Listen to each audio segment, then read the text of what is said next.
বাবা আপনি এসেছেন? আরে মা, তোর বাচ্চা হবে আর আমি আসবো না তাই হয় নাকি? এই দেখুন বাবা, আপনার আশীর্বাদে আমার একটা মেয়ে হয়েছে। হ্যাঁ মা, আমি খুব খুশি হয়েছি। এ কি বাড়া, ভস্রী বাবা এখানে কি করছে? ফুটো, এই শান্তির ছেলেকে পল্টুদা দেখলে সেটা ভাঙবে রে। এই তোদেরকে কেমন যেন একটা চেনা চেনা লাগছে। লেওরা কোথায় যেন দেখেছি। কোথায় আবার? কালকে থেকে বাস দিয়ে ঠাপিয়ে আসলাম, মনে নেই? তার মানে আমার ক্যাম্পে ঢুকে তোরাই আমাকে কেলিয়েছিস? হ্যাঁ বাড়া, বাঞ্চোদ তুই এখানে কি বাস ছিটতে এসছিস?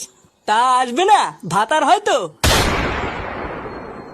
শান্তির ছেলেটা আমার বউর সাথে পকপক করেছে, ওর বাচ্চা হয়েছে, আরো আসবে না। এইসব তুমি কি বলছো?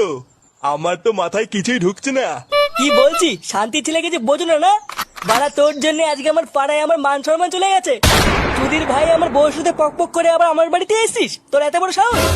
এ বাবা, না না না, তুমি আমাকে ভুল বুঝছো পল্টু। এটা তোমারই মেয়ে, আমি কিছু করিনি। হে বাড়া, কিছু করিসনি? তাহলে কি মেয়েটা পুঙ্গা মেরে আসলো নাকি? এ ফুটো লাইনচা, এই শান্তির ছেলে সেটা ভাঙতো। এ পল্টু, বাবা আমি সত্যি কিছু করিনি, তুমি ভুল বুঝছো আমাকে। ভুল বুঝছি? আমি ভুল বুঝছি? मरने মাথা চুদা। बाद ला ला ला ला ला ला ला ला ला ला